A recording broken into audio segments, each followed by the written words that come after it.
who are in lab today, just come straight to lab. Okay, 111 over there. Also tomorrow, straight to lab. Let's see, was there anything else I was going to mention besides the slides? Yes, there's some problems at the end of this chapter. I'll talk about that for a minute when we get there. All right, so we talked some about the basics of DNA replication last time, and among those principles were the idea that a new strand is built on a template strand, and it grows in the 5' to 3' direction. That is carried out by an enzyme called a polymerase. And when we are making the as we saw before, the use of the genes, the expression of the genes, the first step is making a messenger RNA copy of the DNA, which is what we're looking at briefly now. And this works the same way, all right? The DNA helix opens up, the base is split down the middle, and a new strand is built by complementary base pairing. But this time, the strand is RNA, not DNA. And so, if you remember, I did have a slide earlier. Key differences here between RNA and DNA. The sugar is different. It's ribose instead of deoxyribose.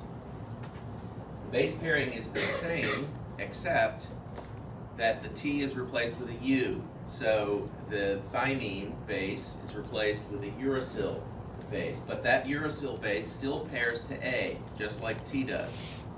Okay? When you are replicating DNA, when you're copying DNA, each strand serves as a template for a new strand. Okay? But when you're transcribing RNA, only one of the two strands is used. You see on this diagram, it's the left one is the template, and the other strand, sometimes it's called a non-template. It's just the one that's not being used as a pattern. Okay? As a little parenthesis here, I don't have this on the slide, and I'm not going to ask you about it specifically, but especially since this is review for a lot of you, if you imagine this DNA strand being part of a chromosome, which it really would be in a cell, either strand could serve as a template for any gene. Okay? So maybe I have gene A here on the chromosome and it's using this strand as a template, and I have gene B on the other, further down the chromosome, and it's could use the same one or could use the other one. But because transcription is always 5' to 3', any gene that is using this strand here is going to be growing like that. And any gene that uses this strand here is going to be growing the other way. Okay, so I'm trying to give you a big chromosome picture here. Might have a gene going this way and a gene going that way on the chromosome as a whole. All right? Again, that's just a little aside. But back to the essential details. We're building this new green RNA strand by base pairing, but it only uses one strand as a template. All right, so U pairing with A, this is the RNA transcript, so on. This is also a template strand, like in DNA replication. This is the non-template strand. And just like DNA, the RNA grows 5' to 3'. That's fundamental to assembling new nucleic acids. Okay, so here's the summary slide. Sorry, I thought we had that before. The sugar in RNA is ribose, not deoxyribose. And you can tell by the name, what that means is it has an oxygen where the deoxyribose doesn't. Okay?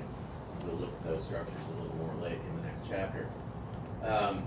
And these are the names of the bases, so uracil instead of thymine, and we'll have a little more on that in chapter 2. Okay, so all RNAs are made the way I just showed you, not just messenger RNA, they all are made that way. And very often RNA molecules do exist in a single-stranded form, especially messenger RNA, but they can and do base pair to themselves or to other RNAs or to DNA under certain circumstances. But it's much more complicated and situation specific than DNA. So they can base pair with DNA and they can form double strands between RNA, and usually that happens within a single RNA molecule. And so this picture here shows what transfer RNA looks like, and we'll see more about that in the translation step. Okay? The transfer RNA is transcribed as a single strand, but then it folds back and base pairs to itself along certain stretches. And so if you look at that in 2 dimensions, it looks like this. If you look at it in 3 dimensions, it looks like that. So in 2 dimensions, it has kind of a cross shape, and in 3 dimensions, it has kind of an L shape. And people who study transfer RNA refer to the different segments of this thing and the different loops. And so you see that, for example, here we have C to G, C to G, A to U, and it forms this thing that we call a stem. And then there's an unbase paired part at the end that we call a loop. So this is called a stem loop structure. So that's an example for transfer RNA. Now what about the third step in gene expression? So we've had that, we just looked at transcription of RNA from DNA. And now it's actually the RNA that carries the genetic code, okay? The DNA does too, because it's a template for RNA, but the code that's actually used is in the RNA. And so this is a little summary of the process of translation. So how do we use the code to make a protein? Well, here's a messenger RNA, and in this diagram it's shown going from the top down. You can draw it the other way if you want to. So here we see several things about this. Here's the messenger RNA, and these things down here are transfer RNAs. Okay? The third major type of RNA, ribosomal RNA, is in this picture, is in this process too, but we don't really see it here. So, right here you see the sequence AUG. Those 3 bases constitute what we call a codon. We'll look in the next couple of slides at the genetic code. Each triplet of bases serves as a code for 1 amino acid, right? And so we call those triplet codons. In eukaryotes, in both eukaryotes and prokaryotes, the first codon is usually AUG. There are some exceptions. There's some GUG start codons, but usually the first one is AUG. And continuing with the theme of complementary base pairing, what does the transfer RNA do? Well, the transfer RNA has a matching triplet of bases on its bottom loop. And so here you see those bases UAC matching this AUG, and so it recognizes the codon also by base pairing.